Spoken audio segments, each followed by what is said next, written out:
ये युद्ध तुम मेरे लिए कर रहे हो अर्जुन, अपने लिए नहीं। ये युद्ध तुम सत्य के लिए, धर्म के लिए कर रहे हो, अपने लिए नहीं। ये है निष्काम कर्म योग, कि अपने आप को जिताने से कहीं बेहतर है सच्चाई को जिताना।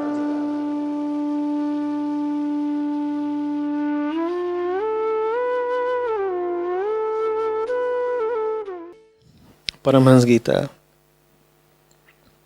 द्वितीय अध्याय 8वां श्लोक। विषयासक्त मन जीव को संसार संकट में डाल देता है।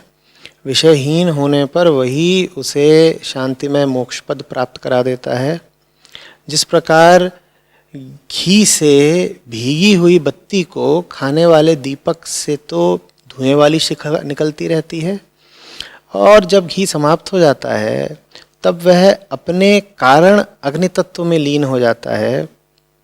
उसी प्रकार विषय और कर्मों से आसक्त हुआ मन तरह तरह की वृत्तियों का आश्रय लिए रहता है, और इनसे मुक्त होने पर वह अपने तत्व में लीन हो जाता है। दूसरा अध्याय 8वां श्लोक। ठीक है, तो पूछ रहे हैं कि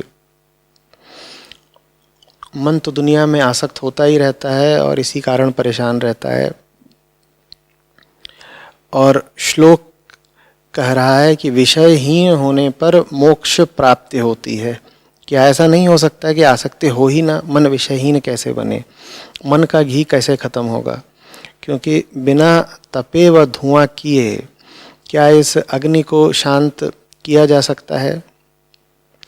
विषयहीन सीधे सीधे नहीं हो पाओगे भाई। कह रहे हैं कि मन विषयों में आसक्त रहता है और इसीलिए परेशान रहता है, और मोक्ष की प्राप्ति तो विषयहीन होने पर होती है। तो हमें बता दीजिए कि कैसे विषयहीन हो जाएं। विषयहीन नहीं हो पाओगे सीधे सीधे। विषयहीन होने का तरीका ये है कि मन की विषयों से जो आसक्ति है उसी का प्रयोग कर लो, सकारात्मक प्रयोग कर लो। मन को किसी न किसी के पास जाकर तो बैठना ही है। यही कहलाती है ना विषयों से आसक्ति। मन को कुछ चाहिए, किसी न किसी से तो मन को जाकर जुड़ ही जाना है। तुम सही जगह जाकर जुड़ जाओ। सही जगह जाकर के जुड़ोगे तो वो तुमको सब गलत जगहों से टूटने पर, हटने पर, कटने पर विवश कर देगा। और जब तुमको सब व्यर्थ जगहों से हटा देगा वो सही विषय, तो फिर वो स्वयं भी अदृश्य हो जाएगा, मिट जाएगा। ये सही विषय की निशानी होती है। तो विषयहीन होने का ये तरीका होता है। ये एक सीधा तरीका नहीं है, ये टेढ़ा तरीका है। पर इस टेढ़े तरीके के अलावा टेढ़े मन के पार जाने का और कोई साधन नहीं है।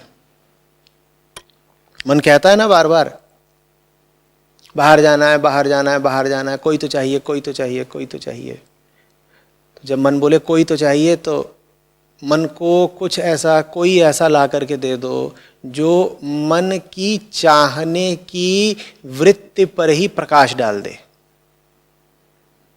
बात समझ में आ रही है? वो ऐसा ही है जैसे कि कोई बच्चा है छोटा,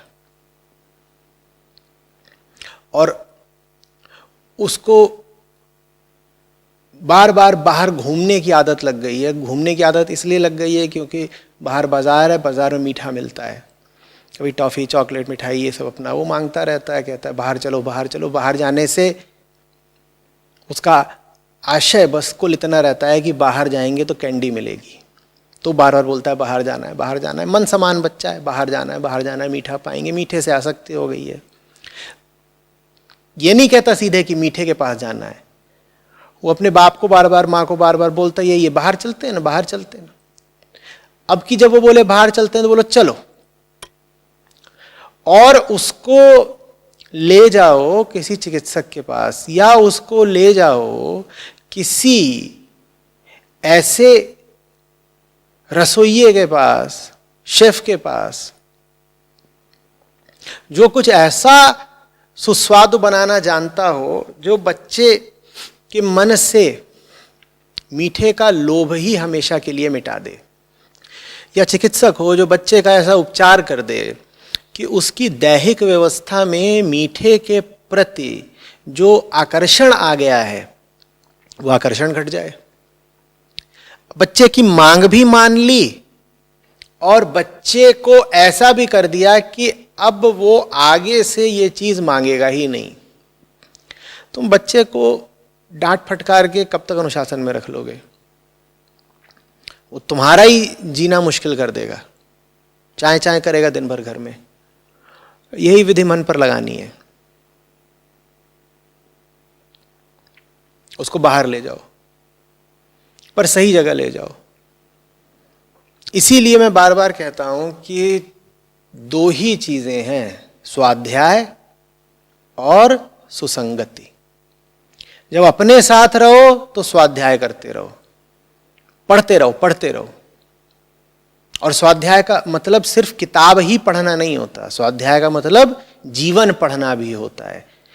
सिर्फ जो छपा हुआ शब्द है उसको ही पढ़ने को स्वाध्याय नहीं कहते। लगातार तुम जिंदगी का अवलोकन कर रहे हो, जीवन को पढ़ रहे हो, ये भी स्वाध्याय है। अपने साथ रहो, स्वाध्याय करते रहो, और जैसे ही मौका मिले किसी ऊंचे की संगति करने का, उसकी संगति कर लो। उससे ज्यादा भागा कोई नहीं जिसको किताबें उपलब्ध हों और स्वाध्याय न करे, और उससे ज्यादा भागा कोई नहीं जिसको अपने निकट में ही कोई ज्ञानी उपलब्ध हो और वो उससे कतराता फिरे, उसकी संगति में न बैठे। इन दोनों से ज्यादा अभागा कोई नहीं होता। इनमें भी ज्यादा अभागा वो है जो ज्ञानी की उपेक्षा करे, क्योंकि किताब तो देखो तुम्हारे हाथ की चीज होती है, तुम चुन लेते हो कौन सा अध्याय पढ़ना, कौन सी कहानी पढ़नी है। किताब कभी किसी को बहुत चोट नहीं पहुंचाती, या किताब चोट पहुंचाती भी है तो सीमित रूप से। ज्ञानी के साथ बैठो तो काम जल्दी होता है, वहाँ उपदेश भी जल्दी मिलता है, रूपांतरण भी जल्दी होता है, और चोट भी जल्दी जल्दी लगती है। तो इसीलिए ज्यादा तो हम कतराते ज्ञानी की संगति से ही हैं। यही दो तरीके हैं, स्वाध्याय और सुसंगति। ये भी समझ ही गए होंगे कि ये दोनों तरीके वास्तव में एक ही तरीका है, सुसंगति। क्योंकि जब आप स्वाध्याय कर रहे हो तो वो भी एक परोक्ष तरीका ही है सुसंगति का। स्वाध्याय माने क्या? कि ऊंचे आदमियों के वचनों से भरी हुई किताबें आपने पढ़ ली, तो वो संगति ही तो हो गई। तुम किसी ऐसे की संगति कर रहे हो जिसकी दैहिक संगति अब नहीं कर सकते, वो या तो दूर है या अब वो शारीरिक रूप से मौजूद नहीं है, तो तुमने उसके वचनों की संगति कर ली। तो स्वाध्याय भी सुसंगति का ही एक रूप भर है। लेकिन फिर भी मैं दो तरीके बोल रहा हूँ अलग अलग करके, स्वाध्याय और सुसंगति। इसके अलावा कोई तरीका नहीं है। दोनों ही तरीके एक ही काम करेंगे कि मन को, बेचैन बालक मन को झुंझुना दे देंगे। वो बार बार मांग रहा है, टॉफी दे दो, खिलौना दे दो। तुमने उसको एक बहुत ऊंची किताब ला करके दे दी, और किताब अगर वास्तव में ऊंची है तो मन को भाएगी, मन को पकड़ लेगी। इस भ्रम में मत रहना कि अरे ऊंची किताबें तो उबाऊ होती हैं, बोरिंग होती हैं, कौन पढ़ेगा। कैसे उबाऊ, कैसे बोरिंग? वो यूं व्यर्थ में ही ऊंची कहलाती हैं।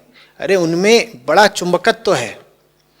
वो ऐसी होती हैं कि उन्होंने कई कई शताब्दियों से अरबों करोड़ों लोगों को रोक रखा है, खींच रखा है। तुमने उनको कैसे मान लिया कि वो किताबें व्यर्थ हैं या उन किताबों में अपना कोई गुरुत्वाकर्षण नहीं? उन किताबों में बड़ा खिंचाव है। जाओ तो फिर बाकी सब विषय भूल जाओगे। यही तरीका है बाकी विषयों को भूलने का।